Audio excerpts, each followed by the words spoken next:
like leave that out of the equation for now, and we'll talk about that in some other video. But I wanted to talk about these because I think this will be really helpful for a lot of people because I don't know if they understand what is expected of this. So whenever people think of juniors, oh yeah, you know what else I'm missing here? Lead. But we'll get to that, like I said, in a different video. I might touch on it now, actually, but not too deeply. So a junior, associate, senior, principal, what is the difference? What is actually the difference? And the actual difference, as far as I'm concerned, is simply, as you might suspect, skill. Okay? Crack the case. Now, obviously, you might think that there's more to it, or maybe there's more nuance in this, and the answer is yes and yes and yes, right? But at the end of the day, a junior, associate, senior, and principal, the only difference is literally just the skill. So does this mean experience is not as important? Some studios will say that it is, but honestly, this is really what matters by far the most. And usually high skill is accompanied by experience. Does that make sense? But the reason why it's not exclusive, simply put, is that if I see somebody who is making artwork that looks as good as somebody that is in a senior level, right? Somebody who is incredibly skilled, like some of the best art that you've seen. But this kid just graduated from high school. They can get senior art positions because they can demonstrate the number one thing that is usually sought after is the actual skill, the actual ability to make that artwork. Awesome. Now, there might be some reservations whether you should bring on somebody who's just straight out of high school or out of college and put them in a senior position. So usually they might stick the landing in associate, and skip right past junior, and almost rarely will they go principal. Okay. And this is again the example of somebody straight out of like the oven. They have no actual real experience in the business. And why is this possible? Why is it possible somebody that may never have stepped a foot through the door of like a large studio or in studio environment in general have the ability to get a gig? It's because the thing that people want is the skill. We want you to be able to paint and draw and design really well. And if you have a portfolio full of artwork that demonstrates this, you can and may absolutely get opportunities that are at a senior level right out the rip. I've seen it happen. I've made it happen, you know?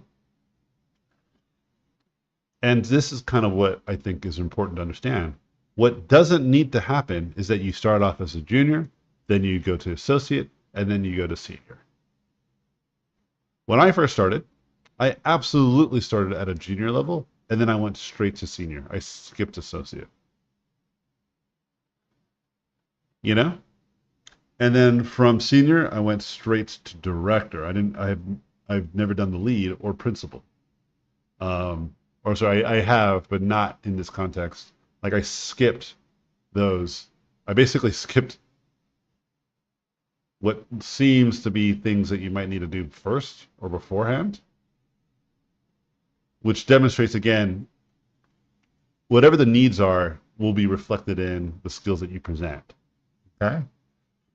And I think that this is like lost on people. People are like unsure, like, I want to get a junior job. I want to get a junior job. I want to get a junior. I want to get my foot in the door. And what they're not realizing that it's not like people want to hire a junior who's like really low skill and then bring them on top of a job where there's a high demand to do it pretty well, and then find that this person's too junior that like they're not able to even do the skill part.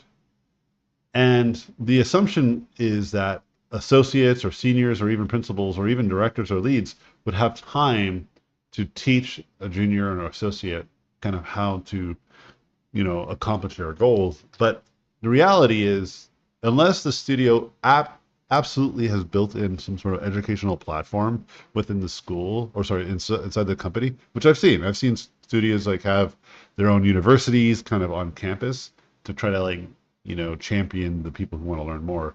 But a lot of these people are already skilled. They're already relatively skilled, even if they're at a junior associate level. They're already pretty highly skilled. Let me demonstrate it to you in another visual way. Remember I did that chart with like the pro? What I'm trying to say is like all of these roles, like the junior, senior, associate, principal, you know, all of these things are like within this range. What I think people are expecting is, and this is like the high echelon of skill, this is like professional work. I think what people are expecting is more of a stepping ladder, right? Like a junior's here, associate, senior, principal, whatever, right? But this is just too low in skill. Like you will contribute almost no meaningful value to the larger project. And in fact, what can happen, and I've seen this happen, like I said, a senior will find themselves working to try to get you the skills you need, and it takes a while. Like let's say it takes a junior to get as good as like quote unquote like an associate in this stepping ladder.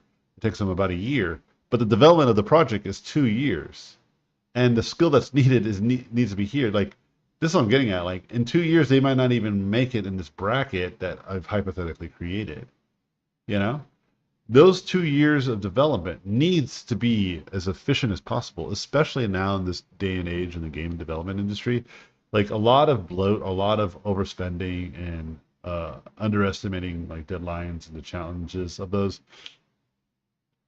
tends to put the seniors and the associate juniors, principal, all the people on notice. They're working their ass off to try to do a good job, you know? And there's a lot of reasons why this happens. And I talked about this in a different video, but I'm not going to go in length anymore.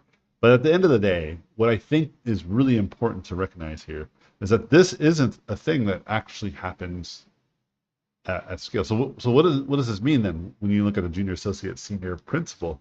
I'm saying that a lot of these people are literally at the same level of skill, usually, give or take. Usually the seniors and principals may be kind of a little bit of like ahead of the curve. They might have a little bit more high quality work to them, but the associate and juniors, in my mind, are usually not that far behind. And so what tends to happen, actually, where the experience begins to reveal itself, is that juniors may need a little bit more hand holding when it comes to the review process. Associates might as well. Seniors, sometimes. Principals, almost never. Principals usually will still get feedback, but they are moving what appears to be light speed because they understand how to talk to the client and to talk to the director. Seniors are also around that same level. Like directors and producers and what have you, when they talk to a principal level skilled artist, that person can probably knock it out of the park within days, where this person can probably do it in weeks, like a week, where these two can do it in a couple of weeks, maybe even a month at the most. That's really the difference. But the quality of the work at the end of it will still be pretty good quality. It's just the time that they spend to get it done becomes kind of the defining feature that I typically see, when looking at the actual role. Because when people get brought on as juniors and associates, it usually is because they just have never worked a day in their life, and that just makes sense. But what it's not saying is that they have no skill whatsoever, or they're like very mediocre, or they're very low skill, and you want to bring them in to kind of help them get their ways. It's like, no. Usually the entry level is pretty high level. And, I had some conversations about this, and there was this kind of premise like the standards are super high, and it's like unobtainable, it feels. And the reality is it really isn't as unobtainable as it seems. What I am not saying is that it's easy. I am absolutely saying that it is very challenging. But it's not like this like impossible challenge. For instance, when I first started, I think it took me literally 2 years of just putting my head down, really working my butt off and trying to learn how to become a great artist. I was a good artist and I was able to get my first real big, like, AAA project after like about 2.5 years of really working on it and trying to get actually a job. And I'm talking about zero to hero. I had no artistic skill to having a job. It took me about 2.5, maybe 3 years at the most. I think nowadays people could probably do it in half the time because there's so much more information. It's just not well consolidated, so it'll be harder to find. You know what I mean? I think that's the part that's going to be the challenge for this new generation is the lack of consolidation. But I think when people imagine that junior, associate, senior, principal, lead, director, whatever, like this is like again a stepping ladder. It's just not that way. In fact, I am more of a principal level concept artist, right? And I have been approached for job opportunities that were only senior, but they were paying me principal. You know what I mean? Because they wanted me to be able to do the thing, but like technically under like HR, they only had this position under like the money bags were like, yeah, we only have money to give you guys a senior level artist, but then they're like, hey, we'll negotiate principal levels for your pay, but you'll be technically a senior. You know, I've done things where I was technically a principal, but then paid lower rates because I was, working at a smaller studio. I was getting paid kind of like a competitive senior level salary, whatever that might be. So like it's like all over the place. I've been hired as a principal, but then art directed and lead at the same time. I had like all three of these positions, but it was like my title was this. So let's be clear. This is kind of the general premise and vibes of what it's like behind closed doors. But to imagine that it's like this hyper structural stepping ladder is the part that I kind of want to break people's, myth from. Like I think that if you think this way, you're only doing yourself a disservice. Whether the debate about there should be better platforms within studios and companies to garner and train young artists to become awesome, I do believe that this is something that could be improved upon. But I believe it's also a bottom-up solution. I don't know if we can count on higher corporations, like upper management at corporations, to want to do this. Even if it is at the end of the day in their best interest, they might just not have enough capital, or they might have stakeholders that are just unreasonable. There's a lot of reasons that can make this a real problem. But what's not a problem is for people to really work on their skills to get in this game. And this is relatively true for these three types of positions that I typically see. I think illustrators tend to actually not have these types of titles. You're just an illustrator. You're just either you're in or you're not. You know? Um, but I try to use this paradigm even for when I hire illustrators because it is useful. And it's a good way to understand who we've just hired. These people have very little experience, but I do believe in their ability to get the quality. It's just we might have to give them more massaging because they don't have any experience. But if you give them enough time, they will make the quality. Just got to give them the time. Where seniors and principals typically, yeah, you can just leave them alone and they'll get the job done. Leads and directors are the kinds of things that you would imagine a senior and a principal might have. But leads and directors are the actual people that have management duties, meaning that they don't just make content. They usually, as the titles define, lead and or direct their, other teammate. And so management is typically a big deal in these positions. Leads typically manage the art team to kind of stay on the course, while the director kind of manages like their specific art team. Like for instance, the lead concept artist will manage all the other concept artists. But then the art director not only manages the lead concept artist, they also manage the 3D artists, the illustrators, animators, whatever else is on the project. That's the big difference. They're kind of on a wider scale. But anyway, I just wanted to kind of give you guys a bit of that knowledge, and now let's get a painting done because I am feeling so tired. This whole time, dude, my nose is like crazy itchy. I was just like scratching my neck. I feel like it's like super red right now, but I'll check it after I do this. But anyway, I hope this gives you guys some more insight. Again, there's more to it, and there's a little bit more nuance from studio to studio. Like one studio's senior could be another studio's associate, you know? But what I just don't think is, um, uh, what I don't think is like different is that most studios actually absolutely hire people they think are capable of doing the work, you know, whether they are quote unquote juniors or not. There is no instance where I see a lot of the folks that are just like really low in skill given just an opportunity just because.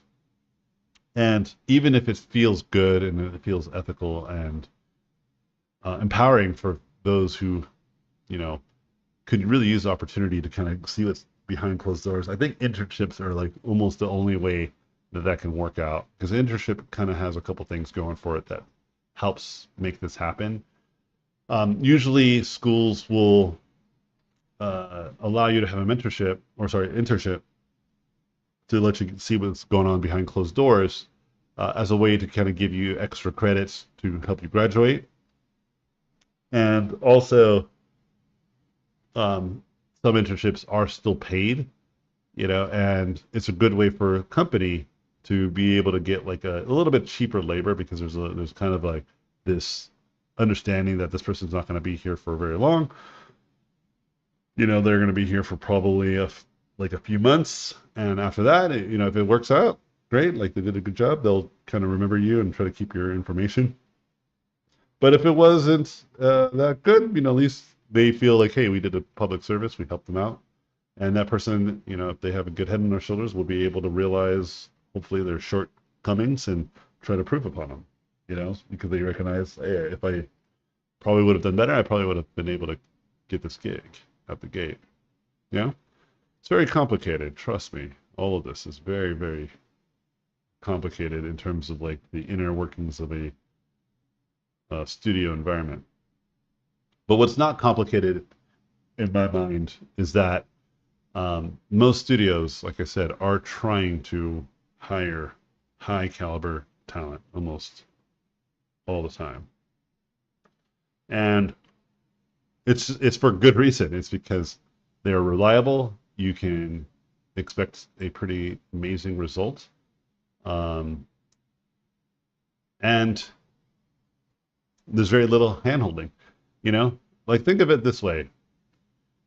How much time do you think an art director, a lead, or even senior associate, or sorry, a senior or principal should spend helping their juniors learn the job, right? Like how many hours do you think that should be, right? Let's imagine that a junior comes in and they like don't know how to do basic anatomy. So how much time should be given to them to kind of teach them some basic anatomy? You know, what if they don't know how to do basic modeling stuff like unwrapping appropriately or getting things in a good poly count? And this is the first time they've ever been challenged to do that. And a skill that could potentially take a month or two to really learn, you know, um, with some help, right? But without help, it could probably take a couple months to learn to do it right, you know? And it's under like this incredibly high stakes gauntlet, which also doesn't help, I think, the actual individual. But like how many hours? Like think to yourself, what would be reasonable? You might say like 1 or 2 hours here and there. Like that would be great. And to that, I would say, yeah, sure. 1 or 2 hours does seem great. But then when you actually put it to the test, it's either the 1 or 2 hours is still not enough time to really help somebody get there. And usually a lot of these challenges take way more time. So me and my buddy were working on this game together, and I am essentially a junior level, associate level engineer. I help him program some of the game that we're working on, right? Today I like was doing some Quest design, so it was really cool, and I did it all in code. It was really awesome. Um, yeah, he spent like almost 3 to 4 hours putting together like lecture videos. Like he would walk me through the code, and I also just like sitting in the code, just like reading it. It took me like a few hours just to like learn the basic code. But I use a lot of like prototype tools that aren't really, code, but it's like, visual code, but it's enough to kind of convey the Quest idea. And he is happy with that because he knows I am not the chief engineer here. I'm not supposed to be putting the code in. He prefers that I'm just building prototypes and giving him ideas what to code because it helps him kind of navigate that so much more effectively. And the hard on what I'm saying is that yeah, he is teaching me, but we're both doing this kind of on our spare time. We're not doing this under somebody else's dime. We are literally doing this kind of as our hobby, essentially. It's a more productive hobby, but you get what I'm saying here. And even still, like it takes him a few hours to really sit down and kind of teach me, and I still feel very new, and it's been about a couple months. Now imagine we had a really harsh deadline because right now we don't. It's really just up to us whenever we feel comfortable putting the game out. You know, and just imagine if that wasn't the case. Like we had like a somebody breathing down our neck, or internally, like we have our own budgeted time that we said that we would get something done, and we're starting to feel the pressure. You know, then I don't know if he would ever put a tutorial or a video for me to help me understand because it would be reasonable not to. And I think this is the thing that when you start to think about this, and if you're expecting this, and I have to tell you, like some of my students uh, that started working, because I warned them of this. Actually, I told them a lot. I was like, hey, listen, you're going to find out. Like, nobody's going to help you. You're going to just be told how to do something, and then you're just going to just need to know how to do it, and trust that. Trust that if they hired you, they saw your portfolio and they think that you're good enough to do that. They think that you're good enough to essentially go on your own, that you do not need somebody holding your hand, right? But some of them were kind of expecting some more leadership, some more like somebody's going to help us walk through all these processes, and there's going to be tons and tons of paint overs, and like I'm going to have like perfect direction. Like I got a gig, I got a gig just recently, and I got some notes, and it was literally written in a messaging app because that's what my director's preferred tool is. And again, there's nothing wrong with this. Whatever gets the communication across, right? They did it through a messaging app. They sent me a few pieces of images, and they just like drew like that with some words, and that was like their notes. And I just had to read it and look at the image and kind of translate between. And I could have asked more questions, sure. They would be happy to help me out with that. I'm almost certain because it's feedback, not teaching me how to draw. But I was like, this is enough. And now it's my job to come in and actually do the job. Like take their limited feedback and now draw a shit ton. Take what they said and interpret it in every possible way that I think I can interpret it, and then see how they react. You know? And if I do that, if I provide that type of value where they don't even have to really be that clear on their feedback, they're just like vibes. And I'm like, a vibe whisperer, I can hear their vibes and then move and make something incredibly useful for them, then everybody's going to be happy because I'm going to do a pretty good job. They're going to be happy with what I did. And it's almost certain that they are, in a position where they're like, yeah, we can really trust this guy. We can give him very little notes and they will be able to navigate. And that's the difference between myself and, let's say, a more junior level artist, is specifically that. A junior artist may need more references, may need more feedback, may need more iterations, but they could ultimately come to this almost just as good, if not better, type of concepts that I would have came up with The difference now is that I'm just moving a little bit faster. I'm a little bit more like experienced, knowing kind of what directors or leadership, when they ask me something, like I kind of have an idea what they actually meant, taking kind of the Rorschach of their feedback and being able to actually translate it effectively, or have tools to do it really effectively, you know? But what never happened in my entire career, and I think this is really important, because if this is true, what I'm trying to teach you guys is that my entire career, I never had anybody in my jobs, specifically my work, I never had like somebody who just sat me down on my work, my day-to-day work, and teach me how to do a better job. I just did the job. And I learned through getting feedback, like getting the directors to tell me what they felt, and then seeing them being disappointed with something I made, and then me trying to overcome that disappointment. You know, seeing them give me feedback I've never even heard before, like it's super loose, and it's just so like unsure. It feels like, but I'm like, okay, well, what do they mean that they wanted? You know, and I try my best to try to interpret that.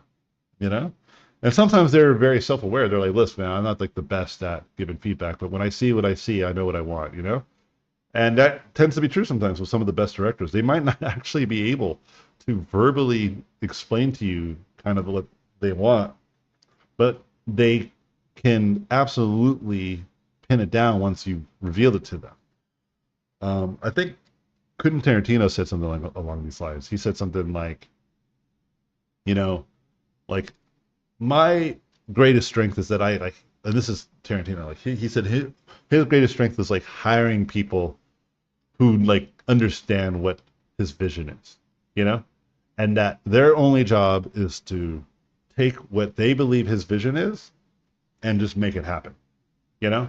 So he's not sitting there trying to explain his vision. He hires people that understand what he's looking for. And they like he can say something pretty obtuse and they're like, gotcha. And then the next day, you know, they'll have it all set up, or in moments, you know, like with lighting. I think he used like lighting as an example. He was talking about like, I want this to feel like this way, and he would use no words that mean lighting. He wouldn't say, I want you to use 3 key lights with a fill light. I want it to feel like a direct lighting setting, you know, because it's dramatic for these, you know, like he's not talking like this. He's like, this is a moment where the characters feel a certain way, and I want them to know that this is really dangerous and feel vulnerable. Like he would probably talk to his team that way, which I hear all the time. This is kind of the kind of feedback I typically would get. And nothing there says anything about how to use anatomy, how to use perspective, design, shapes, all this stuff. Like you are being told, you know, almost emotional pieces of feedback, and then you have to decipher that. And he would hire people like that, like I said, the lighting artist. He's like, yeah, I want this to feel like very vulnerable and dangerous at the same time, you know. And then the lighter, the cinematographer, is like, got it. And then they'll like set up the scene. So he shows up and he's like, damn, nailed it. But maybe we can move that light over here. And then he can start getting into the secondary and tertiary details, because now the lights are set up. Now the stage is there. You know, now the framing is there. So there's more to work with that he can kind of pivot from. And then they would also be able to like hear him say that and be like, yeah, gotcha. So let's do this now. Let's move this there and let's do this there. You know? And I think this is absolutely true.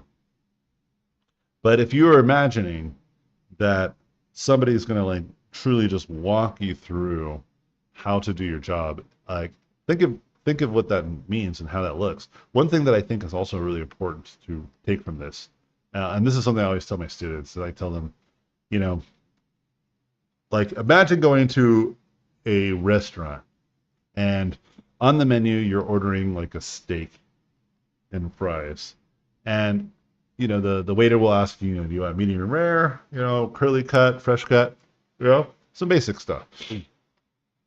But you're going to be asking for just a steak, right? And steak and fries.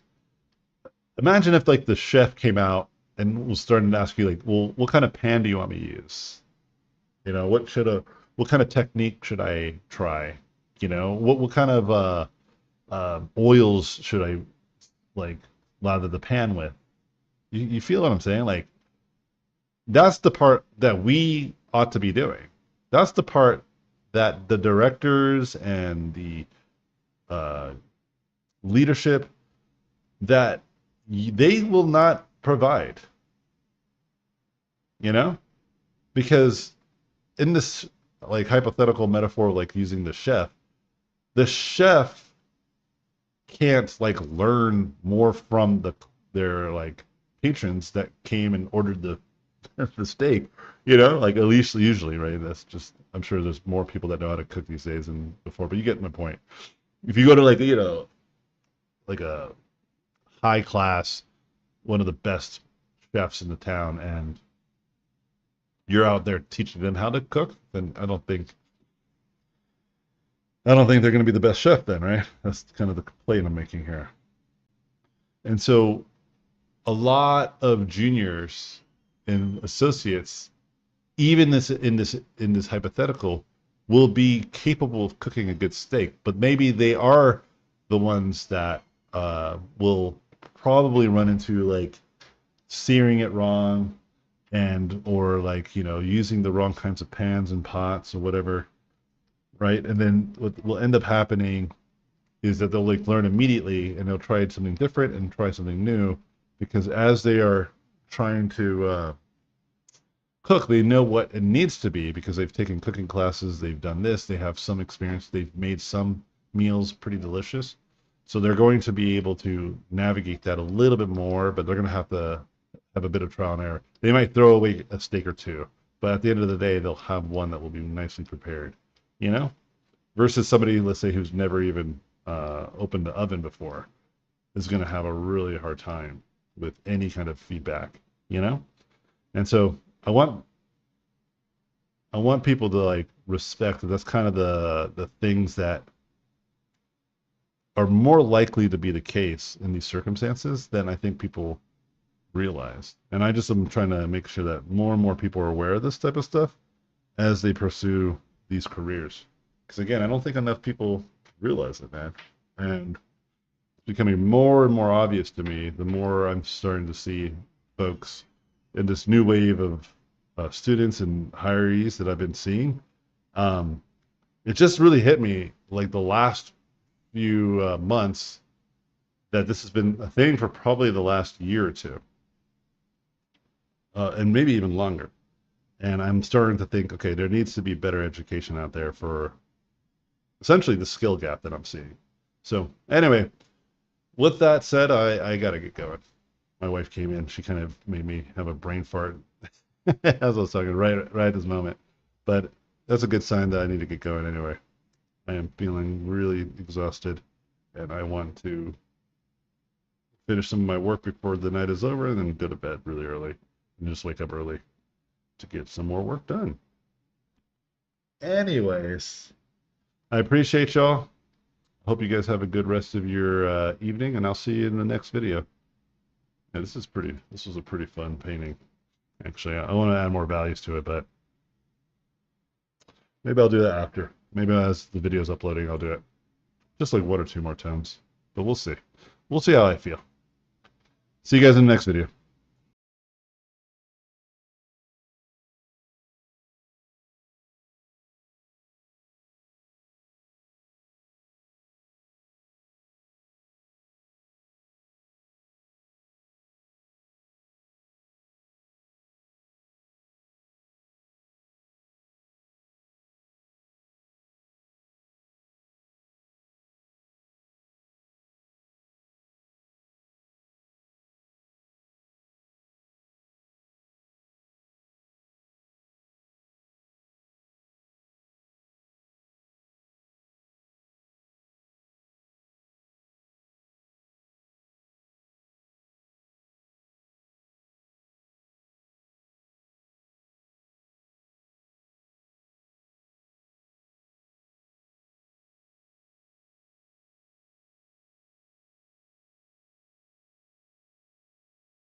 different periods of times. One of which is obviously my teaching platform. Robot Pencil's been around as long as I've been around.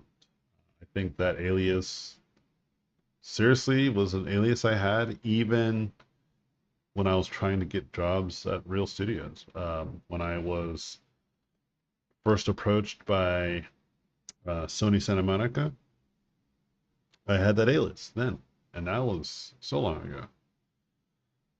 So to me, working on super long projects, um, in terms of just like job wise, like the ones that I have done, I really do enjoy, but I find myself enjoying mostly projects where you're kind of in and out because I really like to create new and interesting content. It's just kind of the person I am.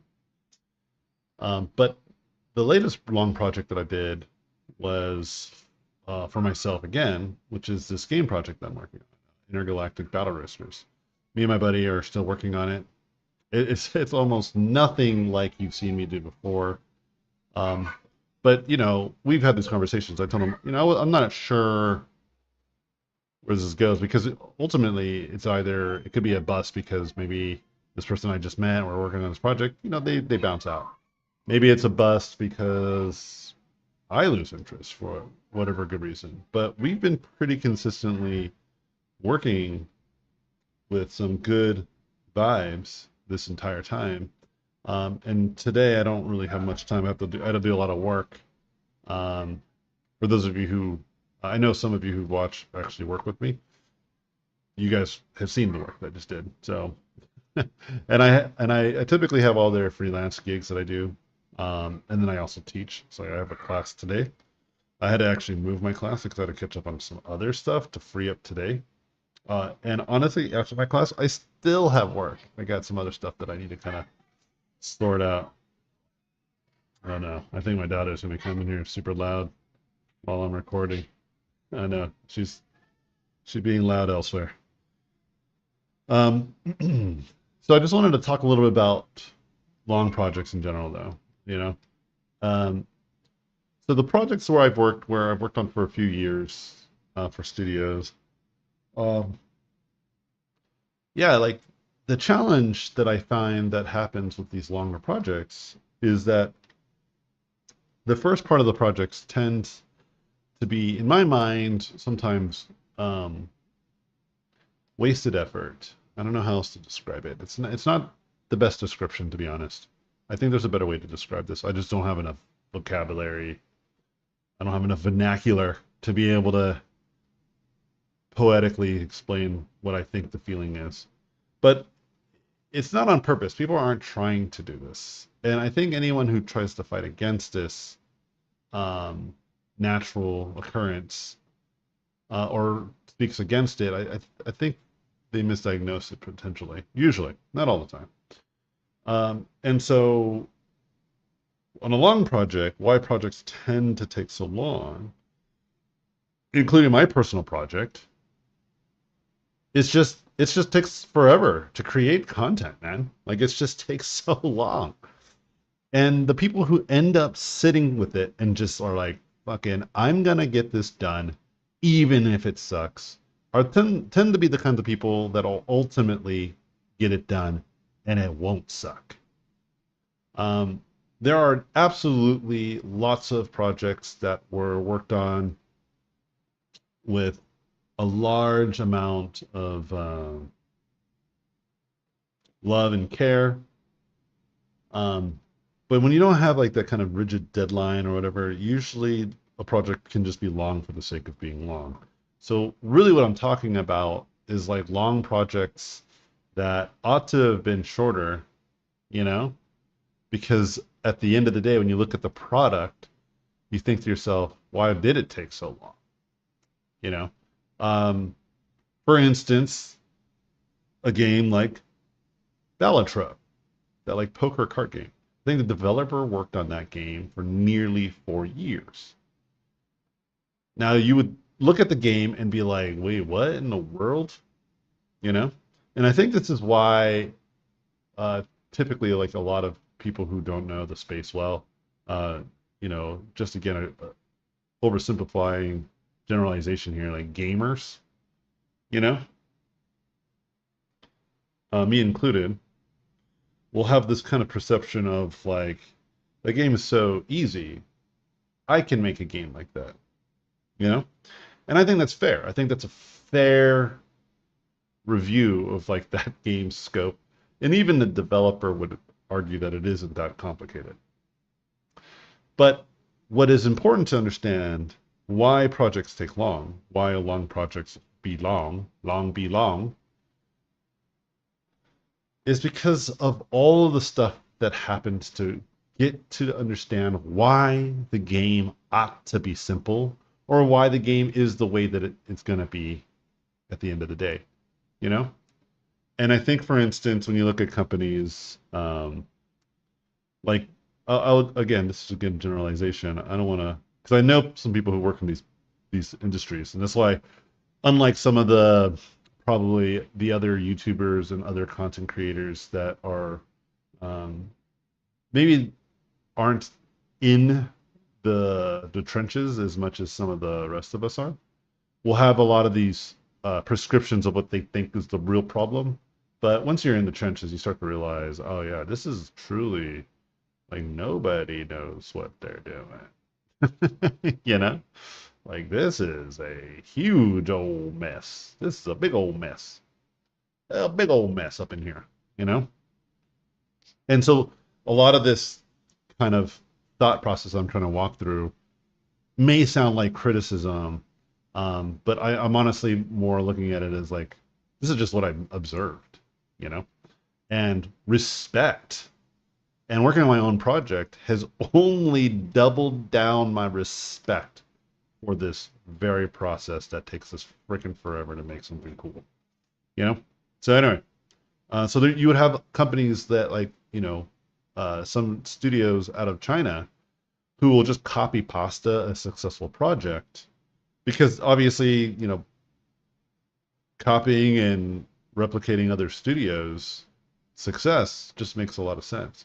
This is why when you see a winning formula genre, you know, from like battle royales to MOBAs to the mobile game, like match three types of aesthetics, and you know, whatever quote unquote game idea or story idea that comes out in the next month, you'll just see obviously copycats because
say fall,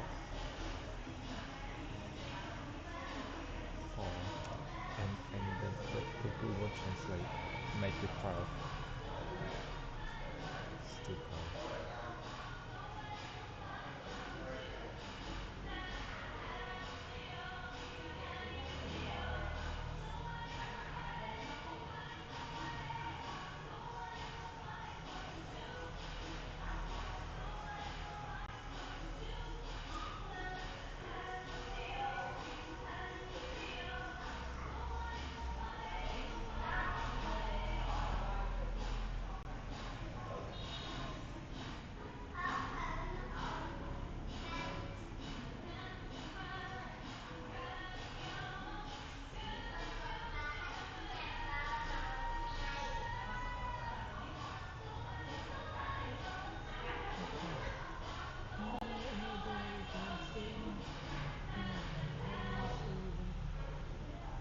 Ủa mà rứa lên hai màu sao vậy?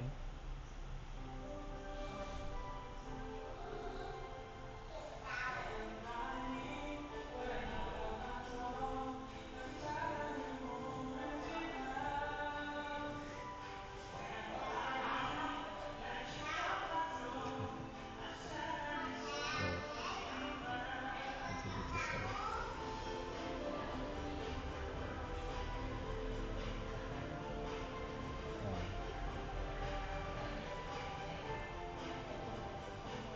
What is the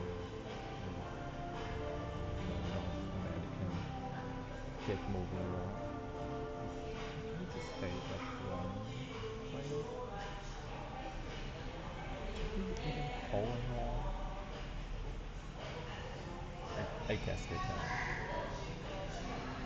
They are all renting houses.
The day is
talking to...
Wax your balls Wax your balls. and prepare to get the crap kicked out of you because we have the worst wedding anniversary ever. Yes, Black Mirror is back with a surprisingly happy ending. Mind if I finish myself off? In this video, we'll be taking a deep dive into Striking Viper's ending. Surprisingly happy ending. Mind if I finish myself off? In this video, we'll be taking a deep dive into Wax your balls Wax your balls. and prepare to get the crap kicked out of you because the Easter eggs, I've left a timestamp in the description. At its core, Striking Vipers is the story of Danny, a middle-aged family man who must come to terms with his own sexuality. At the beginning of the episode, he's filled with passion, role-playing with his girlfriend at the bar and having sex with her on the counter of their bathroom. Their relationship is strong, and you can tell these two are deeply into each other. It's not until 11 years later that Danny's perfect life isn't all it's cracked up to be. Even though he has the American dream, a house in the suburbs, doting wife and child, he still longs for something more, staring at multiple women like the one at his birthday party and another from across the street. The passion that Danny and Theo used to have is gone, and part of him still yearns for that. Their sex life today is mechanical, timed out on an app and regulated to increase their chances of having another baby. Theo calls Danny out on this, saying, You don't touch me anymore. Theo. You don't even kiss me. Not to mention how many times Danny uses the "I'm too tired" excuse to avoid having sex with his wife. This has an adverse effect on Theo, who questions if she's good enough. She checks her body out in the mirror as if trying to see what's wrong with her. She herself looks at others making out, remembering when she used to be like that. But unlike Danny, Theo doesn't give in to these temptations, even when she's approached at the bar by another man. As she later tells Danny, partnerships are about commitment, and you need to make sacrifices in order for it to work. Which leads us to Danny and Carl. Carl gets Danny for his birthday an immersive new video game called Striking Vipers, in which each player is brought into the game using state-of-the-art VR technology. At first, Danny loves this. His knee, which he damaged years ago, isn't a problem here. The same can't be said with his feelings for Carl. Striking Vipers is also a metaphor for Danny and Carl's desires, which is contrasted with Tetris. Whereas Tetris is cookie cutter and Carl calls it boring, having to fit pieces into a set box, Striking Vipers is exciting, sexy, and raw. This acts as a juxtaposition between Danny's real world and fantasy world. Over the next few months, the two men continue their affair, which only causes more damage to Danny and Theo's relationship. Danny even forgets about his wedding anniversary. As Theo says about Danny, I mean, you shrivel away. You go inside, leave me on the outside. Danny has now quenched his desire for passion at the expense of his relationship with Theo, and things continue to get worse as Carl and Danny fall deeper in love with each other. The same is true with Carl and his relationship with Mariella. The first scene with the two of them sets up that they probably aren't meant for each other. I mean, come on, she doesn't even know who Dennis Rodman is. Later on in the episode, Carl can't even get it up when he's with her. He's in love with Danny, which begs the question, is it cheating? When Danny tells Carl he can no longer see him, Carl tries to convince him it's not, saying it's no different than watching porn. But Danny doesn't really buy it, and I don't either. When Carl tries to get Danny back, he tells him how he experimented with other people in the game, even other people who played the same